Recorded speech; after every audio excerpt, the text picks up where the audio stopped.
사랑하는 가족 여러분, 안녕하세요. 자, 우리 지난 영상에 오병이어가 도대체 뭔가요?를 보고 오셔야 오늘의 영상이 이어지는 그런 영상입니다.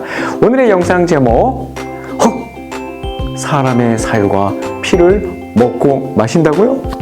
네, 다소 자극적인 주제인데요.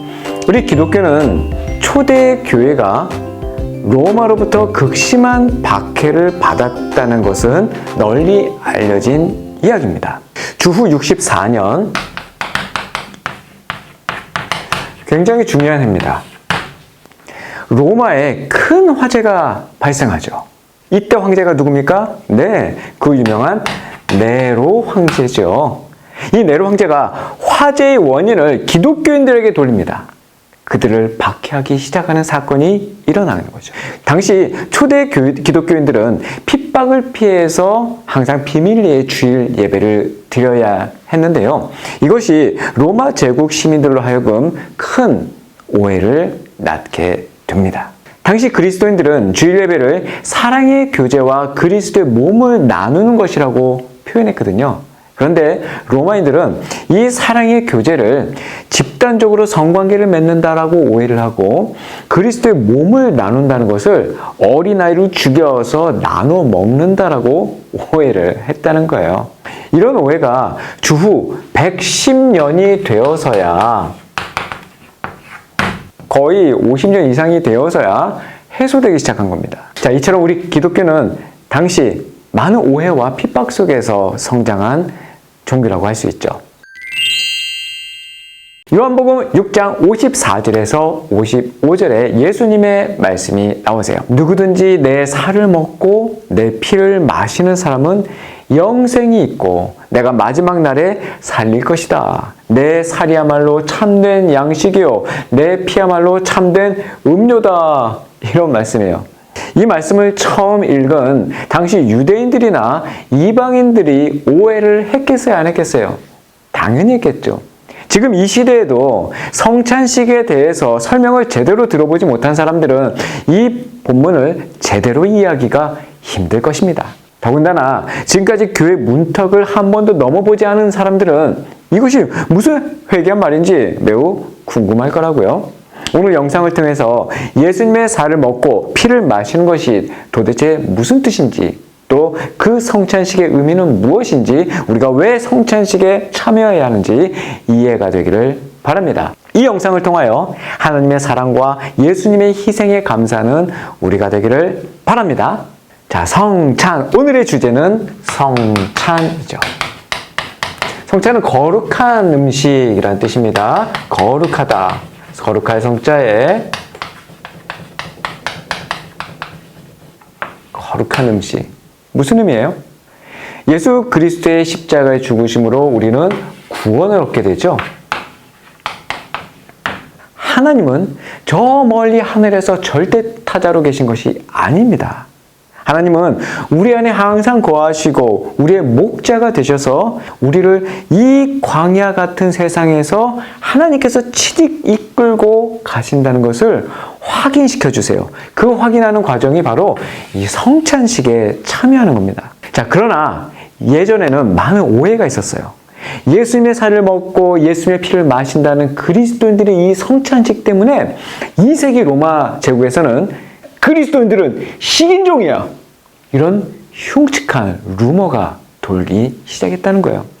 하긴 어항 속의 금붕어들처럼 문자적 해석 안에 맴돌던 어떤 제자들은 결국 이 말씀 때문에 걸림돌이 되어서 예수님을 떠나버리기도 했습니다. 요한복음 6장 66절에 가면 이렇게 나와요. 이 말씀 때문에 예수의 제자 가운데 많은 사람이 떠나갔고 더 이상 그분과 함께 다니지 않았습니다. 더 황당한 것은 바로 화채설이에요. 화채설. 이거 뭐 수박 가지고 화채 만들었다는 게 아니라 이거 될화. 채는 뭐겠어요? 체육할 때 채, 몸채자죠. 무슨 뜻이에요? 몸이 됐다는 거예요.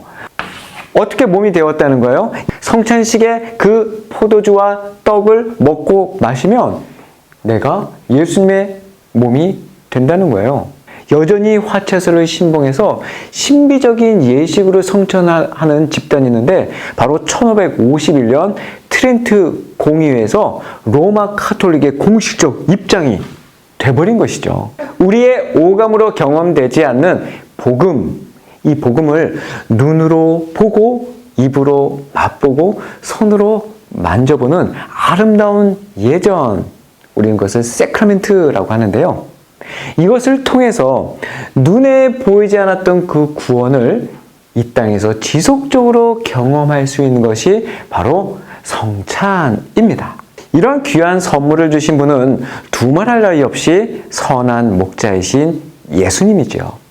그분이 이끄시는 이 성도의 길은 설령 그 길이 당장 죽음의 그림자가 드리워진 음침한 사망의 골짜기 같아 보일지라도 내게 전혀 부족함이 없는 그 길임을 확신할 수 있습니다.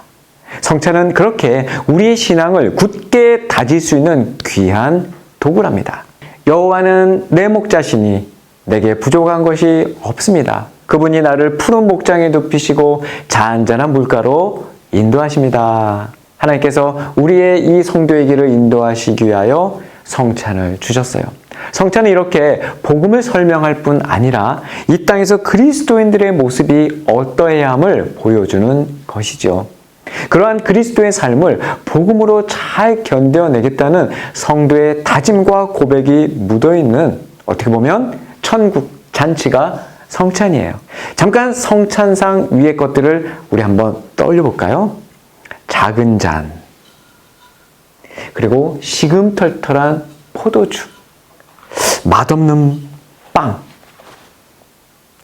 게다가 누룩도 들어가지 않는 정말 맛없는 빵이 성찬식의 재료들이에요. 사실 미식가의 눈으로는 전혀 만족이 되지 않는 메뉴이죠. 아니 여기에다가 고급 한우갈비 세트나 이태리 피자 한 판 딱 올려놓으면 얼마나 근사하겠어요. 복음과 아무 상관없는 진수성찬은 복음을 담고 있는 진짜 성찬과 도저히 같을 수가 없답니다.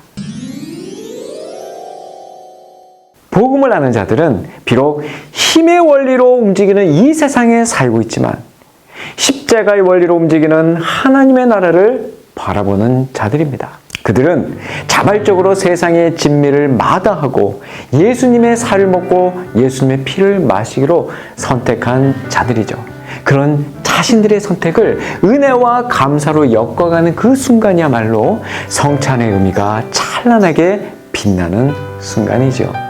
그렇게 예수님의 살과 피만으로 세상을 넉넉히 이기며 이 땅을 섬기는 자들을 뭐라고 하냐면 Real Christian, 진짜 그리스도인이라고 합니다.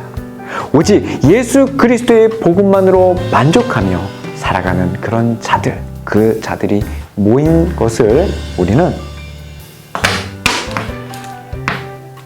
너무나 강조하다 보니까 분필이 부러져 버리네요. 에클레시아라고 합니다. 바로 교회예요. 여러분들은 교회인가요? 다음 시간에 만나겠습니다.